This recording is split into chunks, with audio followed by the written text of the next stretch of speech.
बेटा आपकी worksheet number 3 है, ठीक है। तो उसका टॉपिक है ऋणात्मक परिमेय संख्या है।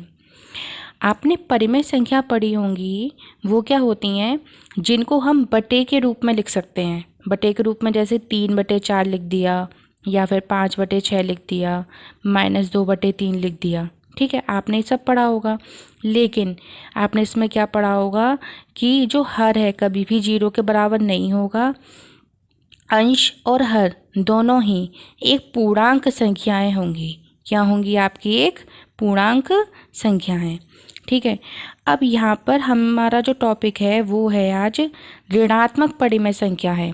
तो ऋणात्मक का मतलब क्या होगा कि अब आप खुद सोचो, ऋण का मतलब क्या होता है? घटना। उसमें हमारा क्या होता है? हम नीचे की तरफ जाते हैं, है ना।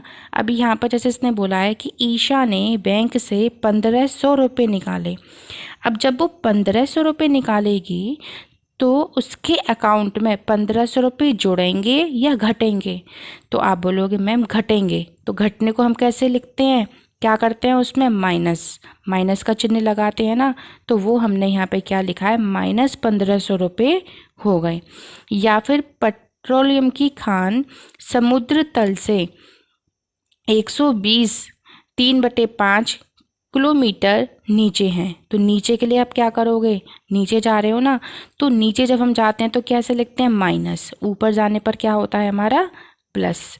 इसी तरीके से दीक्षा के रुपये 1/4 नाली में गिर गए। तो गिरने से क्या होगा? यानी कि उसके वो खो गए, यानी कि बेकार हो गए ना। उसको भी हमने किससे लिखा है? माइनस से, ठीक है। अब यहाँ पे आपने देखा ये सब लिखा हुआ ना, शॉपिंग मॉल में मेरी मोटरसाइकिल 2 मंजिल नीचे की पार्किंग में खड़ी है। जब आप नीचे जाओगे तो क्या होगा? माइनस। इसको हम किससे शो करते हैं? माइनस से करते हैं। और ऊपर जाने पर प्लस से। और लद्दाख का तापमान 0 से 16 अंश कम है। तो कम का मतलब क्या हो गया? -16, ठीक है।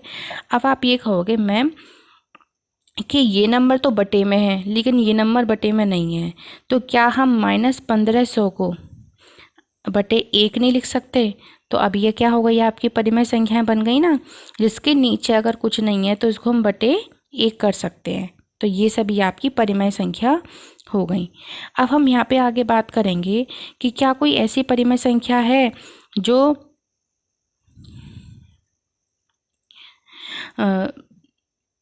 भिन्नात्मक मतलब धनात्मक और ऋणात्मक दोनों हो सकती हैं? हाँ जी। वो कौन सी होगी? आपकी 0। कौन सी हो जाएगी आपकी? ये 0 हो जाएगी। यहाँ पर अभी इसने एक और बात बताया कि -26 और -7 में कौन बड़ा है।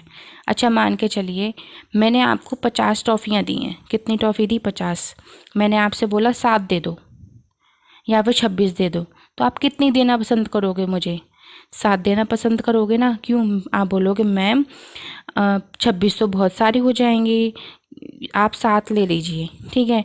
तो आपने क्या देखा कि 26 छोटा है कि 7 छोटा है? कि 26 छोटा है।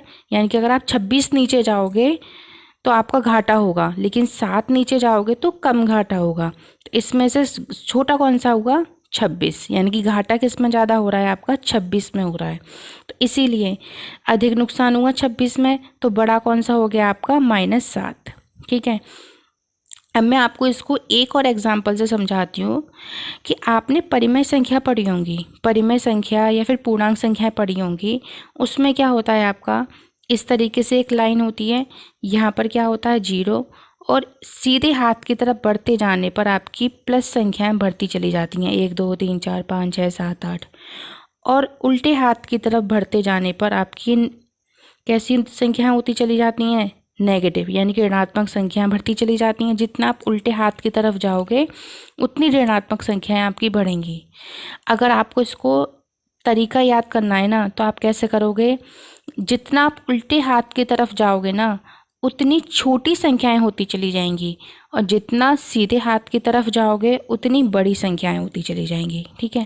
अगर हम इसी क्वेश्चन को समझें, -7 और -26 में कौन बड़ा है या कौन छोटा है? तो आप 0 से उल्टे हाथ की तरफ जाओगे तो -7 पहले आएगा या -26 पहले आएगा? तो पहले -7 आएगा ना, तो और -26 उसके भी बाद आएगा। तो उल्टे हाथ की तरफ कौन सा है, -26 या -7? इन दोनों में देखिए, तो -26 उल्टे हाथ की तरफ है, तो ये छोटा हो गया और इससे बड़ा कौन सा हो गया आपका, -7। ठीक है, अब आप क्या देखोगे कि -26 से अगर आप एक की तरफ देखो, -26 और एक में उल्टे हाथ की तरफ कौन है, -26, तो ये छोटी हो गई और ये बड़ी हो गई। तो धनात्मक में और ऋणात्मक में, धनात्मक चाहे एक क्यों ना हो, वो बड़ी होगी माइनस के कितनी भी बड़ी संख्या से, क्योंकि वो सीधे हाथ की तरफ है। ठीक है, आपकी मुझे लगता है ये चीज़ समझ में आ गई होगी। ठीक है, अब हम बात करते हैं यहाँ पर परिमेय संख्याओं की बात कर रहे हैं कि ऋणात्मक कब होती है, कि अंश के ऋणात्मक होने पर ही होगी या हर के। अगर आपने लिखा यहाँ पे 2/-3 या लिखा -2/3, तो माइनस तो किसी भी कहीं पर भी हो, अंश में हो या हर में हो, लेकिन वो जो परिमेय संख्या है ना बेटा, वो ऋणात्मक ही कहलाती है हमारी। ठीक है, अब यहाँ पर इसने बताया, कुछ एग्जाम्पल दिए हैं, ये सब आपको सॉल्व करने हैं। आप देख रहे हो यहाँ पे -2/3 और 2/-3। ठीक है, तो इसमें क्या होगा, दोनों ऋणात्मक हैं, दोनों संख्याएं कैसी हैं आपकी, बराबर हुई। ठीक है, इसी तरीके से आपको यहाँ पर देखना है और सॉल्व करना है।